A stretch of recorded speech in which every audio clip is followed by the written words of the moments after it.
Okay, so welcome everyone. My name is Brittany Johnson. I am a staff counselor in Loyola's University Counseling Center here on campus in New Orleans.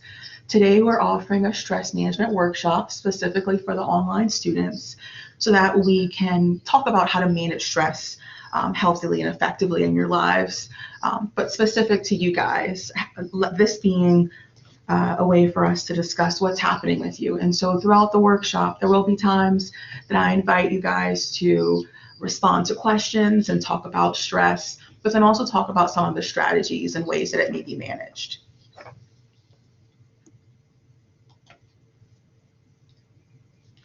So as we begin today, I wanted to provide you guys with an agenda just so you can get an idea of the topics we would discuss. We will discuss some definitions and causes of stress, some warning signs and risk factors, responses that we can typically have to stress, various stress management strategies, and time management. So what is stress? As many of you probably know, stress is a very normal response to an event that disrupts balance in our lives. How we respond to stress varies very, very much from person to person. No two people respond in the same way. Similar to the uniqueness of fingerprints, how we each respond to stress can depend on the severity of the stressful event, how long the event lasts. So think about a test. Some people may feel nervous and stressed walking into the exam. Others can feel that throughout the length of the exam, and other events as well, emergencies, community disasters, daily life stressors. How you respond varies very much depending on the event, but then who you are and your experiences.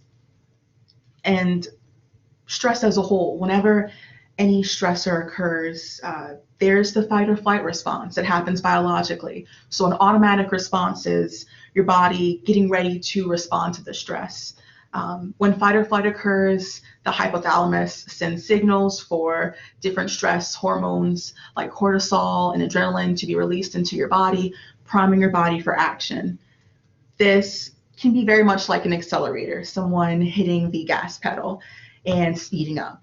However, when the stress response happens, there are certain parts of the body's functioning that are halted.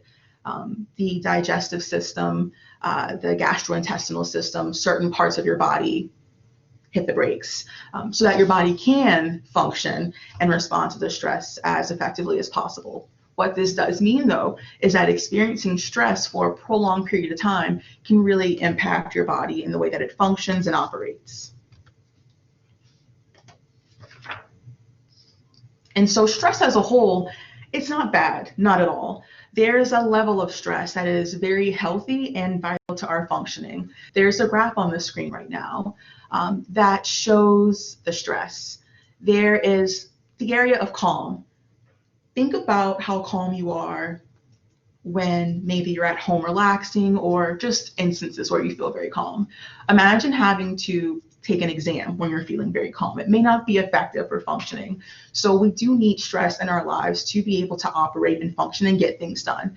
That healthy level of stress is referred to as eustress. However, when the stress is excessive, when the demands exceed our resources, exceed our time, that's when we get to distress, where we can become very easily overwhelmed, and we notice changes in how we function.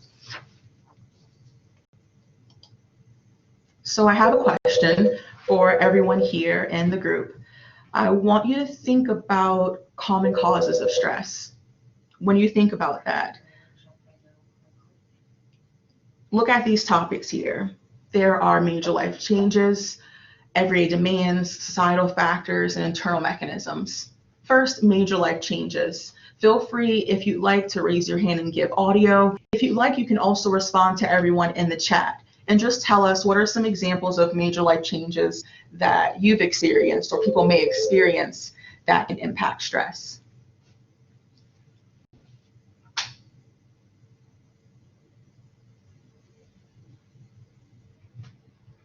Yes, yes. Thank you. That's a fantastic one, Eddie. Employment and the work environment. That's an everyday demand. Going to work, waking up, and then being in that space. Each of our jobs are very different in terms of the demands of stress and as well as how we react to them, but that can greatly contribute to stress. What are you guys thinking? Any other common causes of stress that can tie to one of these 4 areas? I'll let you guys go ahead and type and think about that, but I'll go ahead and list some. When it comes to major life changes, examples of those can be birth, the birth of relatives, deaths of those who are important to us, graduations, promotions, retirement, making employment changes, going from job to job, or moving. So there are many things that can happen and be a very major life change. Returning to school, if you have not been enrolled in school for a while and you decide to go back, but you also have things happening with your life and family and work, that can also be a major life change that can contribute to stress. Someone is typing, keep on, and we'll see what you come up with. Exactly, yes, that's a very common one, Amy. Moving and starting school at the same time. Those two together, the stress being layered on top of other stress. Very often when people are stressed, they'll say, I handle these things all the time. That by itself, this is no big deal. But when you layer stressful events, things that you can typically respond to, it can easily lead to becoming distressed. So that's a great one. When it comes to everyday demands, something that Eddie mentioned, the work environment, that very much applies there. But then also when it comes to work and school, you have deadlines, traffic, relationships, family, bills and cooking, and just everyday things that you need to do. Societal factors, things that we experience that can add to our stress are racism, sexism, heterosexism, classism, violence, and then also unemployment. And then internal mechanisms, things that very much relate to us, how we think and respond. If we become pessimistic, if we identify as perfectionists, anger issues, how we respond to the stress emotionally, and then sometimes having a lack of assertiveness and not feeling comfortable reaching out to others. So now let's talk about some warning signs with stress. I'm not sure how much you guys know about the body and its functioning or what programs you're enrolled in, but there is a lot of connection between our actions, our thinking, our emotions, and our physiology. Picture yourself as a car, a 2-wheel drive car. The first 2 wheels might be your actions and your thinking, and the back 2 wheels are your emotions and your physiology. And so there's a connection between what we decide to do and how we think, and how that in turn impacts our emotions and how we feel.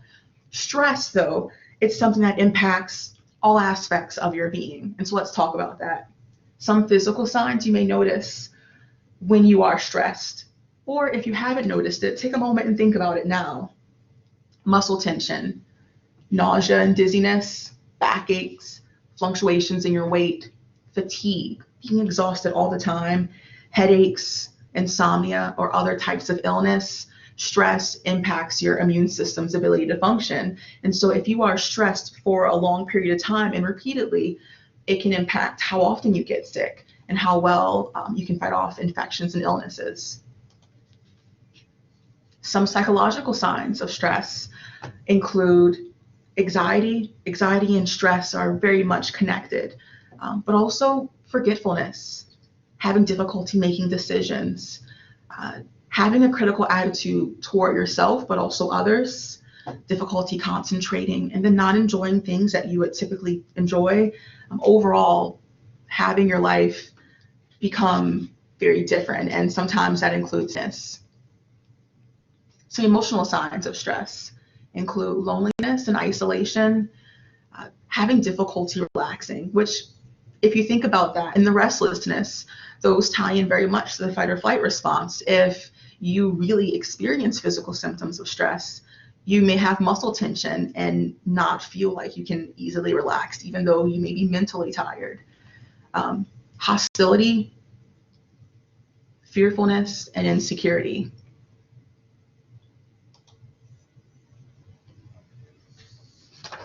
And then I want you to think about some risk factors when it comes to stress. With stress, as I mentioned before, how you feel can depend very much on the nature of the stressor. Is it something that's very significant in your life, work related, related to significant relationships or children, family? Or is the stressor related to some chronic issues, things like a disability, poverty, or finding that you experience one of those isms, societal factors of stress that we discussed earlier? And then crisis situations. Depending on the nature of your job or your life, you may find that you frequently encounter crises. And so how does that contribute to your overall ability to handle stress? Does it mean you have less flexibility in how much stress you can handle from other areas of your life?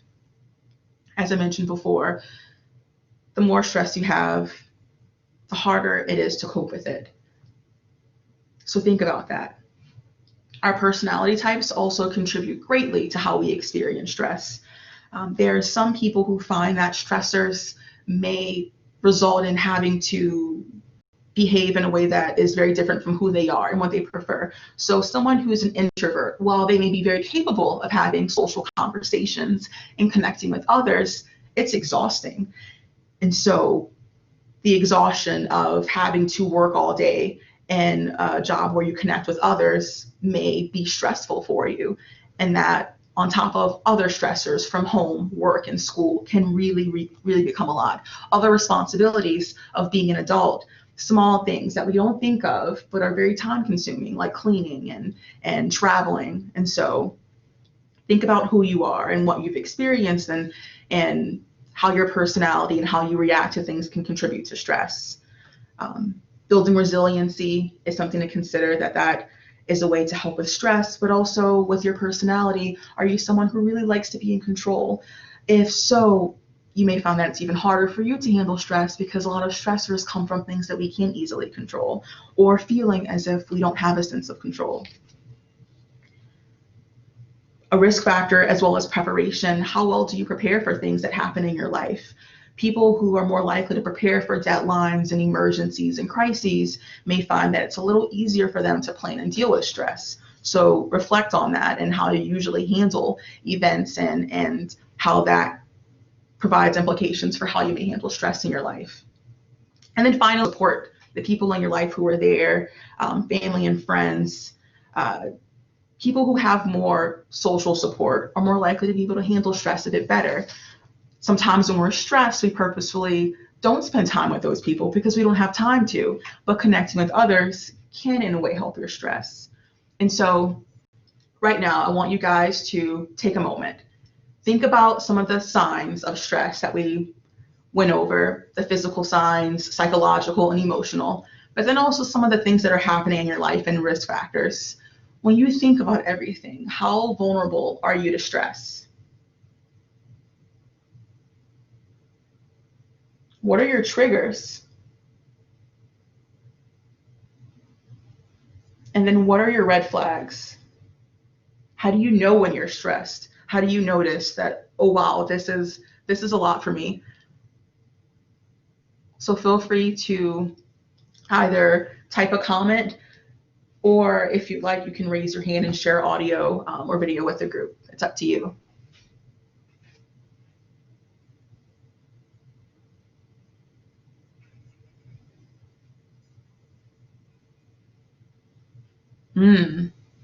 So someone mentioned that for him, he finds that triggers of stress are writing papers, the crunch time required from writing papers, combined with deadlines at work, when you have responsibilities coming from multiple areas of your life. And if you think about it, the stress from work, very often, that's our survival. That's what we need to exist. So we do prioritize work, but then simultaneously having school, something that's important to us that we're pursuing for a reason. but not having time to manage both as well as you like. Mm-hmm. And then think about that, you, Eddie, but also others who are here. How do you notice when you're stressed? Are there any signs within your daily life that tell you, I am feeling really stressed right now?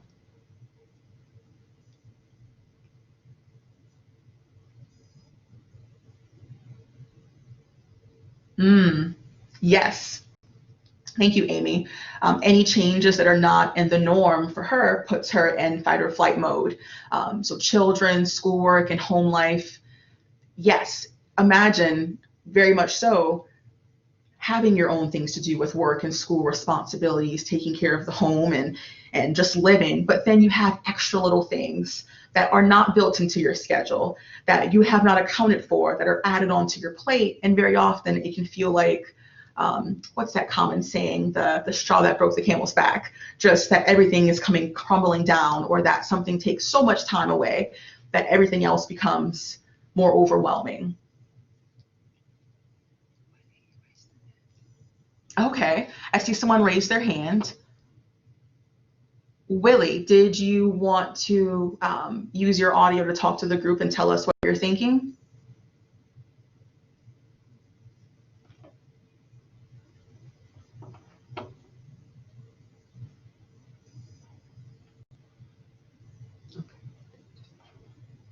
Okay, okay. So Eddie mentioned for him, I'm sorry, Willie mentioned for him that headaches, that's a big sign for him that he's becoming stressed and overwhelmed. Thank you. Someone else mentioned, Eddie, that he's in the online program and that classes are compressed into an 8-week segment. So yes, that is a very brief period of time to fit in a large curriculum. And so fitting that in with work and life, and then also how do you plan for these things and how do you give a paper? I imagine with an 8-week period, there are multiple papers and exams and assignments to complete. And so that can become very, very stressful very easily. Amy, you mentioned that she finds for her, she gets tension in her shoulders and her neck and her jaw, along with headaches. And that tension, muscle tension, is very, very common. Yes. So we have some similarities in noticing certain physical signs, but then also having schedules that are already very, very full, and then having school come in and exist, but then also other things that may be unexpected on top of that, leading to stress. Thank you guys for sharing some feedback there. So let's talk about responses to stress. Some very unhealthy responses include increasing substance use, compulsive eating, relying on tranquilizers to relax, isolating yourself socially to try to avoid as much stress as possible, overworking, negative self-talk, and physically acting out.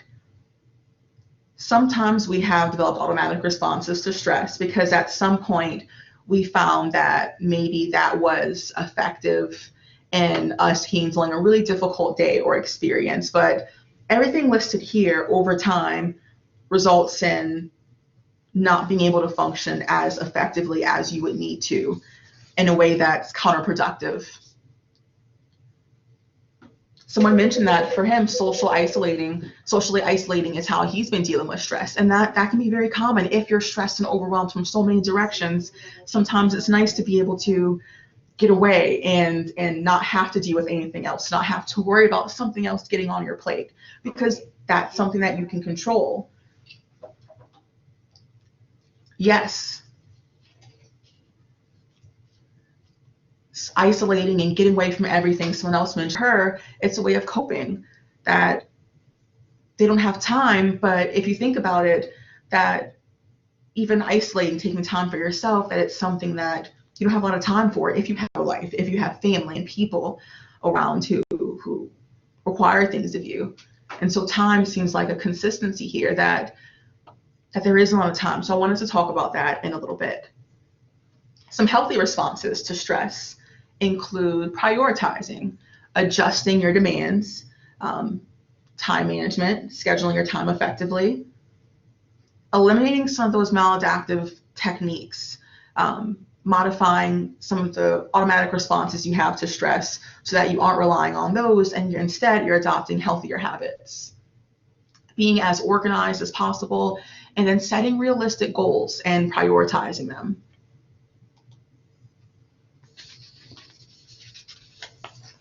So now let's talk about some strategies to stress. When it comes to handling stress, this slide here is going to be a great source of discussion for us. You probably have found that there are some things you've done before that have been helpful for you, and some things that you haven't yet tried. So let's talk about this. First, avoiding unnecessary stressors. Prevention is usually a good way to go if possible.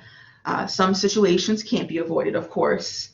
And there may be some in your life that you probably can't cut out. But if possible, think about this. Have there been opportunities lately for you to say no that you have not taken?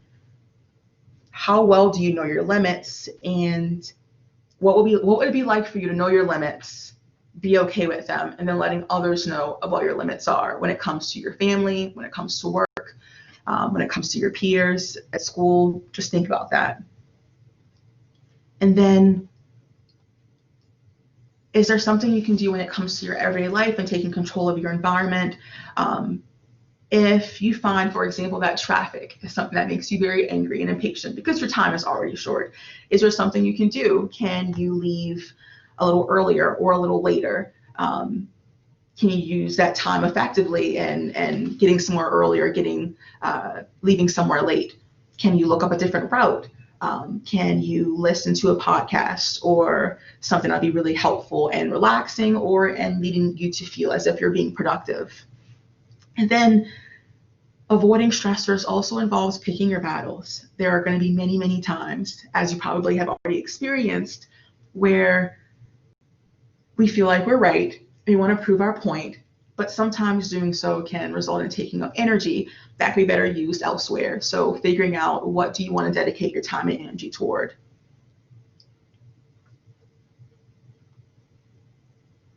Okay. Making short and concise to-do lists. How can you manage your time so that you're keeping track effectively of everything that you need to do? And then resiliency. When we think about building resiliency, I know that's something that people often think of as you either have it or you don't, but you can cultivate it. Some characteristics of those who are resilient involve having a sense of purpose in life, having a sense of humor, seeing things from other perspectives, and developing that in such a way through your relationships. Do you have trusting and caring relationships in your life where you feel supported, where you feel like there are people who want the best for you and make you feel whole and help you connect very much with your sense of purpose, a sense of humor, and a widened perspective? When it comes to stressors, do you have the ability to change a stressor? Now, yes, there are some people, certain relationships that we can't avoid, but there are toxic relationships that add stress that we can try to cut out, even if we can't completely reduce it. So is there any way you can avoid people, objects, or stimuli that cause stress? Many people find that the news is something that causes a lot of stress for them. So it might mean avoiding the news during certain times of the day or certain days of the week. It may mean being very mindful in how you spend your time and who you spend it with. And then finally, altering your response to stress. How can you alter how you express yourself? Some people suppress the stress, and suppressing it leads to marinating and stewing in it in a way that isn't very effective in expressing it. And so, how do you express your feelings before you explode? How can you healthily communicate with those people who you have caring and trusting relationships with? How can you change the way you look at situations? And how can you be more assertive? And I know it's not easy to tell people what you want and what you're experiencing, but how can you do so more in your life? And then coping. We're going to talk about coping stress a little bit more in a moment, but there are many things in your life that you can't control, certain family choices, certain emergencies and situations. you may not directly have control over. The weather is a very common one, depending on what region of the country you live in. But how can you change how you respond to it? We can't control some things, other people and events, but we can control how we behave, what we do, how we think, and how we respond to things. And so controlling your actions can be a very effective way in combating a lot of frustrating situations and emotions in our lives. It can lead to you feeling a sense of power and, okay, maybe I couldn't control that this last minute paper was assigned to me, but I can control in how I respond to it and how I react and what I do next. And then finally, self-care, taking care of yourself. We're going to talk about that too. But with this and handling stress, when you think about yourself, are there any times that you found that you have not been avoiding stress? Is there any stress in your life that you could avoid that you have not been avoiding? Are there any stressors that you could be altering? Is there a possibility that you could be changing your response to stress? And then how well are you coping with the stress that you're experiencing right now? I see that we have some comments here. So someone mentioned, Eddie, that for him, establishing a routine is a big thing. This program is new. And so his priority is establishing a routine so that he can focus and then also release his stress appropriately. Yes. Okay, Amy mentioned that she's famous for stewing, and then it's too late and I tend to blow up at inappropriate times. And that is very, very common. Letting us be in that state of stress and focus on it and think about it too much can sometimes result in not taking action, not taking control of the situation in a way that when we finally start to do so, we may have even less time available to us. And then it can lead to additional stress that just builds and builds and sometimes can lead to a blow up. And then, yes, Eddie's working on his response, not being sarcastic, and yes, our stressors can feel so out of control. You're right, that it can become very overwhelming to feel like you don't have control over your stressors. Next, we're going to talk about how we can look at controlling our stressors. If anyone else has any comments or wants to raise their hand, let them know that they have something else to say, please let us know before we move on. Trying to prioritize stressors. Yes, and we're going to talk about that too. It seems like we're very much on the same page. Yes. Okay. So relaxation. One of the top ways to respond to stress is the relaxation response. Now, I know, as I mentioned, I'm a full-time counselor in the counseling center. I'm also a full-time doctoral student and I have a family. And so I know that for me, whenever someone mentions relax, my initial response is when do I have time for this? But I want you to think about this for a second. Relaxation, deep rest is the polar opposite of the stress response. It's a very effective way to counteract stress. You can't always take a nap or escape and come back to life to really rest when you're stressed. And so relaxation is the way that you can do so and stay mentally active and awake, but leave the body relaxed so that you are able to function.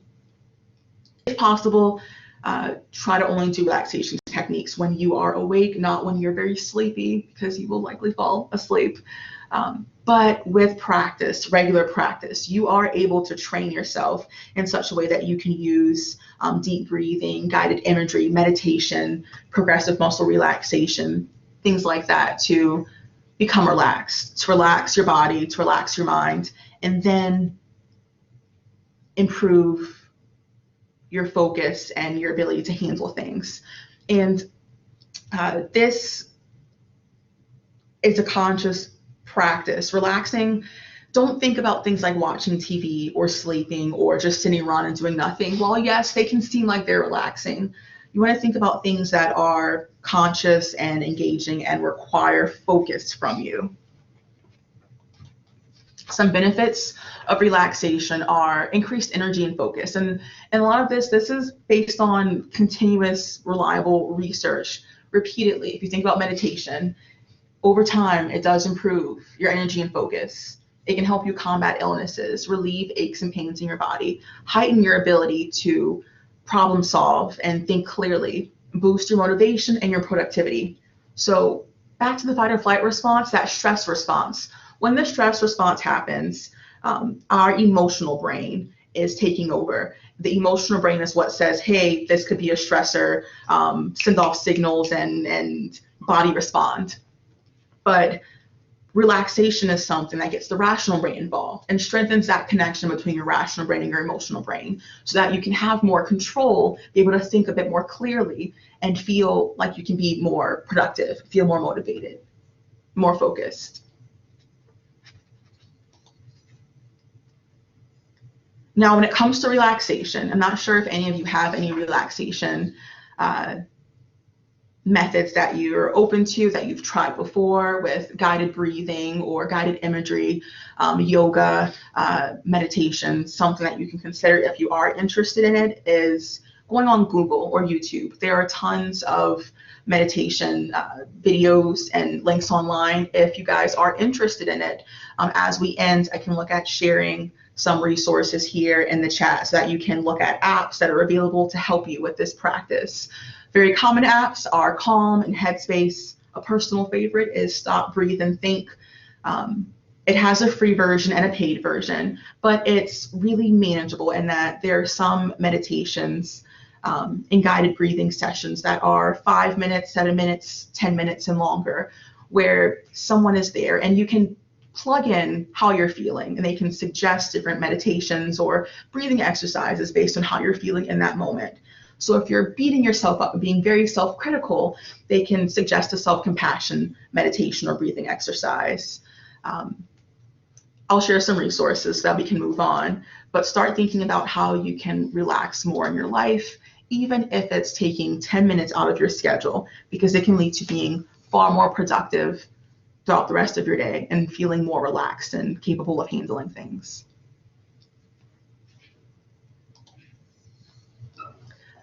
Something that you guys all mentioned here was routine, time, scheduling, and it is very much a thing. I think that's hard to come by, and we can't create more of despite wanting to try. And so keep in mind that the key to time management is taking your tasks and breaking them up into small and measurable and attainable parts. So when it comes to time management and planning, think about what's happening in your life. On a daily basis, some things that you may plan are work, school, children, activities and traveling, time with your partner or spouse. Weekly planning is going to include things like grocery shopping and pay days, maybe any events that you have that occur on a weekly basis outside of school and home. Monthly planning may include things like bills, significant events may be in there, like exams, weddings, funerals, things that occur on a monthly basis regularly, but also that you need to keep in mind. Long-term planning, that is something that you're probably not going to focus too much on, but it can be helpful in just keeping you in touch with why you're pursuing school, what your passions are. And so your long-term goal may be getting through the semester or getting through the year. Maybe your long-term planning includes a vacation, something that you can keep in mind and think of to stay motivated. And then prioritizing. I know we discussed this in the chat a moment ago, but how can you prioritize?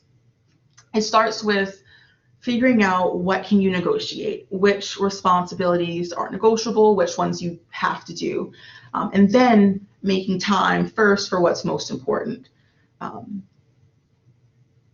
How do you look at your time right now? Where are you losing time and wasting time? We don't often think about how we spend our time because we have so little time, but do you find that there's a 15-minute period every day where you have no idea what you're doing, or an hour in the evening where you seem to do nothing and you lose it and you have no idea what's happening? How are you losing time? And then how can you keep track of that in such a way that you can plan your time more effectively? Prioritizing and tackling one thing at a time. Try not to think about the whole piece of what you have to do or all of your tasks, but thinking about the individual parts. And then when you are thinking about those individual parts, doing what you can. Time management, everything we're discussing, doing this will make it so that when you are focusing on each task, you can fully focus on it and not think about everything else because you have it written down. You have it logged in such a way that you know that you haven't forgotten anything and you can take care of things. I don't have time.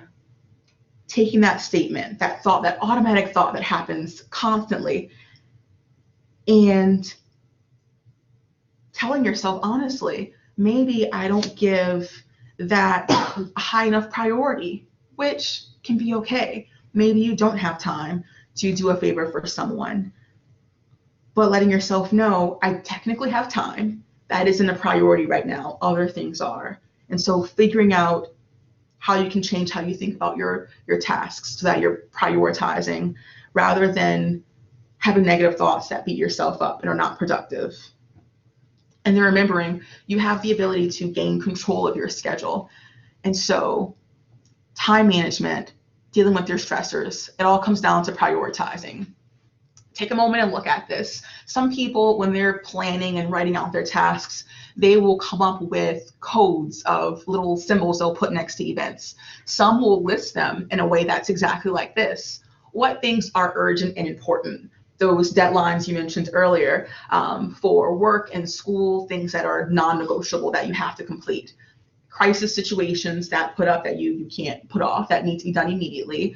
But then what things are urgent but not important? So sometimes people will walk in and interrupt us and result in us having to respond to something, meetings that we can have and phone calls. What's important but not urgent? Planning and organizing, your personal growth, relationship building, and then things that are neither urgent nor important. So, busy work, phone calls, TV, opening mail. When you're looking at everything you have to do, start thinking about what is urgent and important first. After that, what is urgent but not important, and then what's important but not urgent. How you respond is going to depend very much on what your day is like. If you already have a busy day, maybe you're only focusing on the tasks that are both urgent and important. If you know that you have 5 hours on a Saturday, maybe you're going to include some of the important things that are not urgent, but also things that are urgent and not important. So the presentation is here as one of the uploaded files. Keep this in mind when you are listing out your tasks later and what you need to do. When it comes to long-term planning, you may know that this is something you should do, and ideally it's something you try to do. But at the beginning of each semester, reviewing your syllabi is really going to be key so that you can plug in long-term when things are going to be due and get an idea of what your life is going to look like. Doing this with school, but also with work and your family. So if you have big projects or presentations at work, things that are going to require more of your time, putting that all on a big long-term planner so you can keep in mind how that will in turn change your daily planning, your weekly planning, and maybe even your monthly planning during those periods. Break down the larger tasks, those larger papers and assignments into smaller things, ideas and outlining and working on so many pages per day, breaking it all up. But make sure you put in all your papers, projects, and tests. If you can take a little bit of time and just write everything out and put it all down there and know that everything from your syllabus is listed there, it can take off some of the pressure of having to remember it yourself, because a common result of stress is being forgetful and feeling indecisive and not being able to focus. So there are things that you can do to kind of have your own back and to watch out for yourself. Weekly planning, this is probably going to be one of the most important things that you look at regularly. At the beginning of each week, figuring out what goals you have to accomplish and prioritizing them based on urgency and importance. All regular activities will be in there, like work, meeting, classes, ongoing appointments. deciding when to schedule your study time, and then most importantly, picking a time that is most effective for you. If you have difficulty studying in the morning, or if it's hard for you to wake up, maybe you shouldn't study or plan to schedule a study an hour earlier than when you typically wake up. Being realistic with yourself, but also paying attention to yourself and your body and when you feel most alert and receptive to new information. Making sure you pick breaks, that you intentionally schedule those. Our brains, I don't know what the exact time is, but I think it's about maybe 40 minutes or so. After 40 minutes of focusing, our ability to focus starts to taper off. And so scheduling, if you can, 10-minute breaks per hour of study time, or 20-minute breaks per every 2 hours, giving yourself a chance to relax, to refresh, to take care of what you need. Scheduling traveling time, but most importantly, with all of this, being flexible with your schedule. One of the biggest mistakes we make with time management is scheduling things too heavily, hour by hour, minute by minute. And then when something doesn't happen or when something gets moved, then the whole schedule gets thrown off. We feel more stressed out. We feel like we have lost our list, and be flexible in how you schedule. Consider that things may happen. Consider that they're just unexpected events that will occur, and try to be compassionate in how you think about your time and schedule for yourself. And that does go down to the prioritizing. Even though you can fit 15 tasks maybe into a day, you need to look at 5 that are realistic and most important. And if you finish those, going from there and doing more, but taking care of yourself. With our daily to-do lists, we're not going to talk about this too much, but trying to get some of the more difficult and painful things out of the way first, making sure you put in those breaks each day, and then having specific tasks scheduled. If you know that you will have to read for class or write a paper, don't put write paper or read chapter. Be specific. Put the textbook and which chapter it is. Put what paper you're working on. Put where you're going if you have to pay a bill or do something. That small bit of time that you save not having to go back and open a syllabus or look something up can be used to just being focused and getting started. So I have some general tips. Before we get to these, I want you guys to think about time management from what we've discussed so far. Is there anything that you have not been doing with time management that, from what you heard, that you can start doing or do a little differently? Let me know what you guys are thinking. If you haven't already invested in a planner, it could be something worth thinking about. You don't have to do anything fancy. You could take blank pieces of paper and draw a calendar, draw a weekly calendar. You can use your phone. You can use paper. Some people feel accomplished from writing a to-do list and checking things off and separating it maybe by a work to-do list, a school to-do list, and a home to-do list.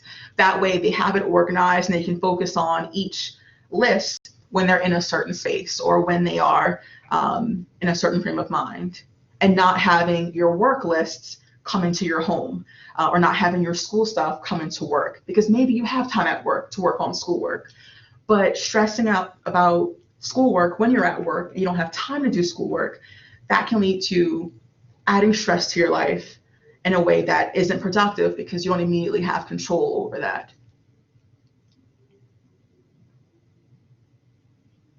Okay.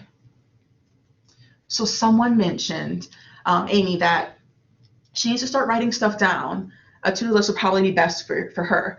And many people find that when they're stressed, their thoughts are what gets in the way, thinking about all the things that they have to do constantly over and over again, and not wanting to forget something. And so writing things down, even though it can mean looking at a lot of tasks at once, it can lead to feeling like you have more control over things, because you may feel like you're less likely to forget something. Or writing something down and telling yourself, I am not going to stress and think about this right now because I have it on paper, I have it planned out, and I will get to it when I can.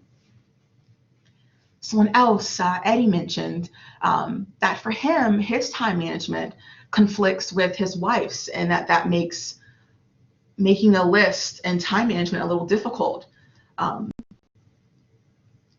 And so he's going to try to keep some things in mind, but it may be a matter of looking into some resources, Eddie, and having a conversation about your time management. At the beginning of the presentation, we talked about being a little assertive in your stress. And it doesn't mean prioritizing your stress over everyone else's, but it does mean having a conversation and saying, hey, this is what I have listed of the things I have to get done this week for school, for work, for home. And I will do my best to get all of this done. But with this list, what's most urgent is this and this and this. So this is what I'm going to focus on first. If I can, afterward, I will work on this and this and this. And telling your spouse to please, if you can't be patient with me, be aware of what I have going on, and that it's not because it's not important to me, just that it isn't as urgent as some other things that I have to do. But maybe seeing, is there any practice the two of you can share, and sharing calendars and schedules or communicate so that you have less stress from taking time for the important things you need to attend to. Okay. And so someone else mentioned that he uses a wall calendar and board to assist, but sometimes forget about it. And you're right, Willie. It's absolutely about following through, about trying something and sticking to it and giving yourself a chance to let it work, committing to a practice, a choice that can lead to a significant difference in how you approach stressors in your life, your schoolwork, your work, employment, and your home life. It could be that maybe a wall calendar is helpful for really important exams and significant events. But maybe there's something else you need to incorporate with that.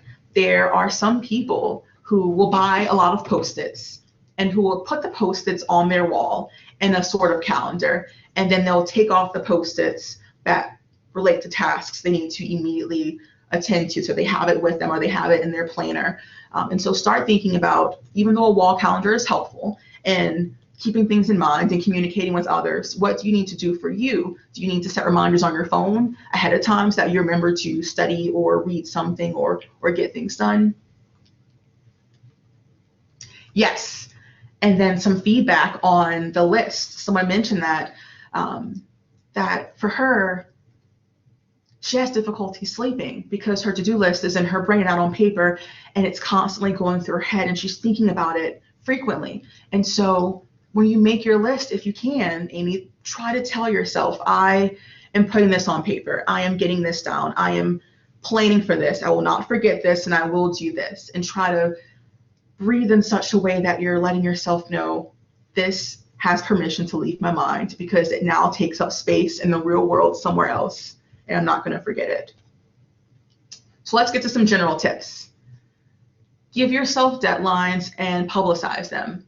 And so that may mean, Eddie, telling your wife, hey, I have to get this done by this and this and this, or telling friends and family, putting them on calendars, putting them in a place where you know, but other people know that you are mindful and that you will try to get something done, but that you're also working on things.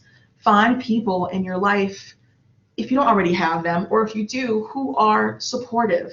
Isolating can be nice, but maybe there's a friend who understands, who's also dealing with a lot, that you can call and talk to for 15 minutes and just take turns talking about how you're experiencing stress and how you're trying to handle it. Or maybe that support doesn't involve your stress. Maybe it just involves having someone talk to you who cares about you and is there for you and in your corner and encouraging and cheering you on.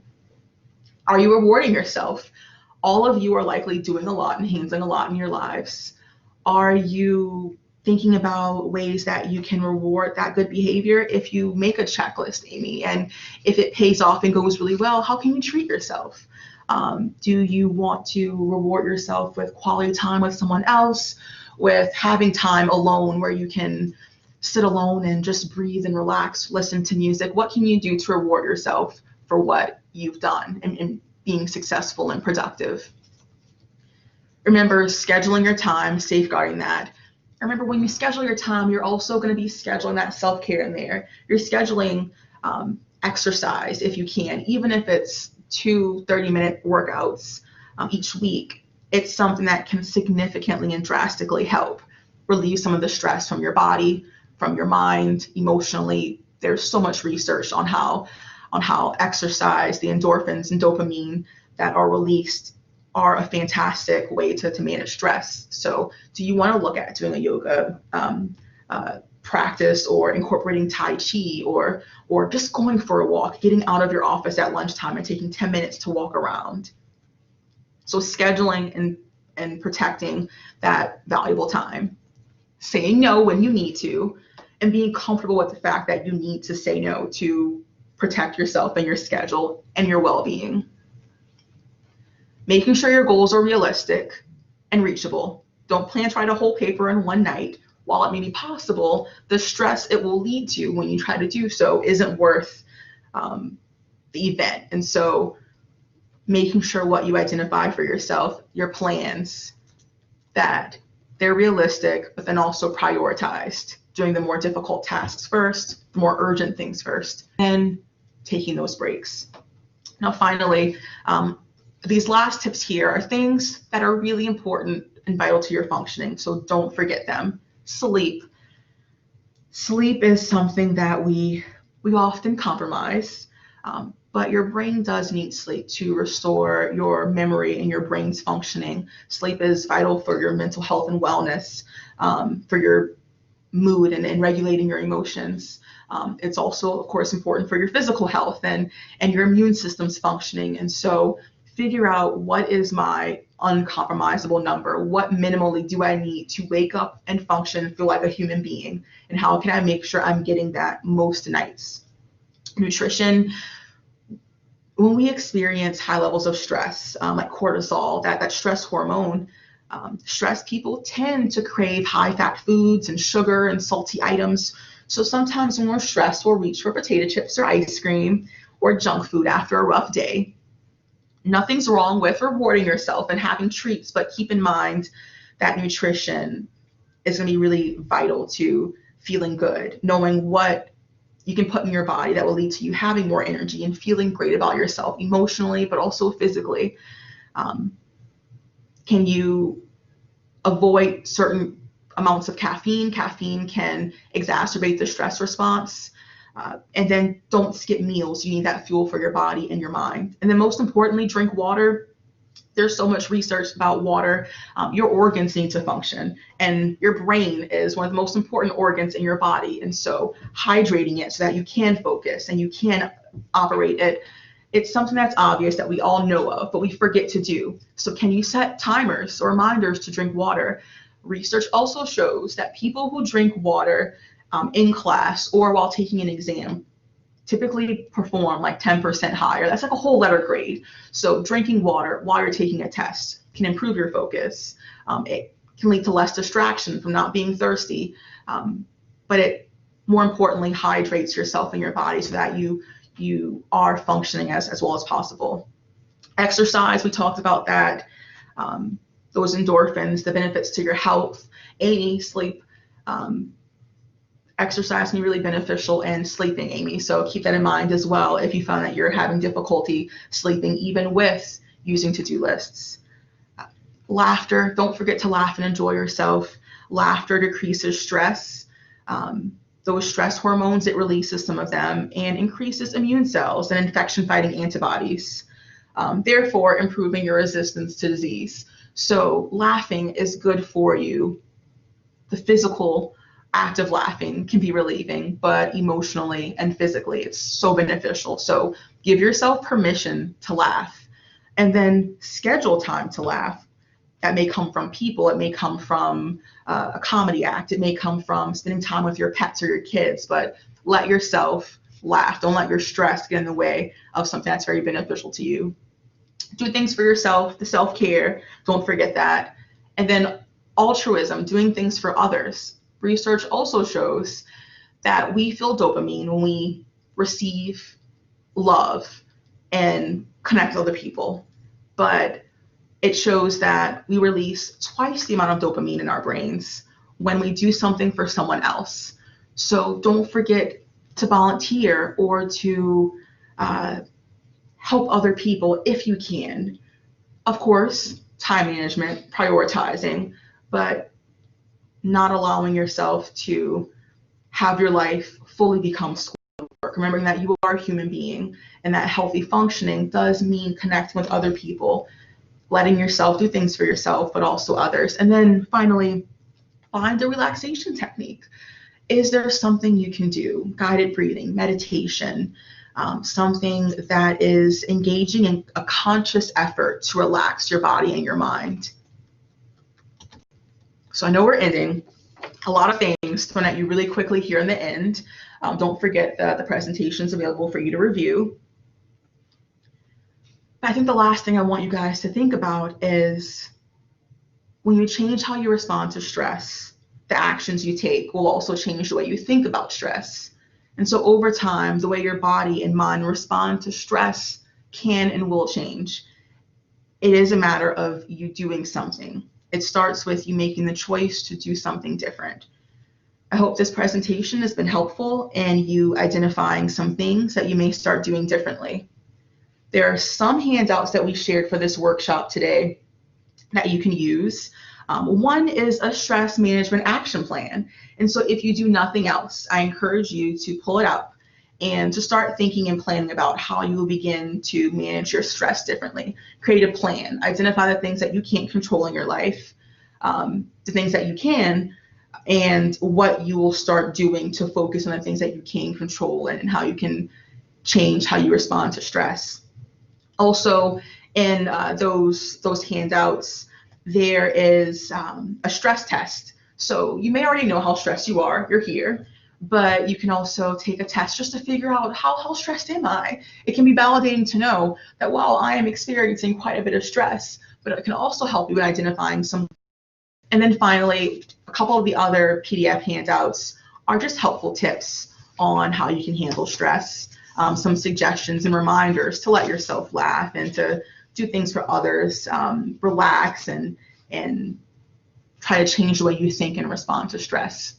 Someone said that the information on water was very helpful. I'm happy that that was helpful. And Google that, the benefits of drinking water for studying in school. You'll be surprised by what you find. The PDFs should be here as a part of the content of this. I will double check. They have them in Blackboard. Yeah, they're in Blackboard. So if you go to Blackboard, you should be able to access all of these. If any of you have trouble accessing this, my email address is on the screen. Feel free to jot it down and send me any questions. I will be more than happy to share relaxation resources with you, some of the handouts from today if you misplaced them or can't find them, or if you have any general questions. On our website in the Counseling Center, we also have some resources if you play around when it comes to stress management and other things. So, oh great, someone mentioned that the PDFs are in Blackboard. That's great. Thank you for letting me know that. Thank you. I'm really happy that you guys found this session helpful. And feel free to, if this gave you any ideas of other areas and things to discuss, let us know. We can use that feedback to figure out what other programs we can offer that will be beneficial to our online students here at Loyola University. Okay. I know it's 1 o'clock. You have to go, probably back to work and your lives and school. But thank you for taking the time to come in today here with us so we can talk about stress management. We're going to try, if we can, to offer these a little more regularly. So if other people you know were interested and weren't able to attend, it's in Blackboard, but we'll see about trying to offer this again, maybe at least once a semester or so. And they can find the recording. I will post the recording. Okay, and we're also going to post the recording of this on Moodle. So if you found that you were so stressed out during this that you weren't fully present and paying attention, maybe go back and look at it again. Maybe there are some things that you missed before that you can use to incorporate and revamp your stress management a few months from now. So thank you and goodbye, everyone. I really appreciate you being interactive and providing feedback and taking the time to be here. Goodbye.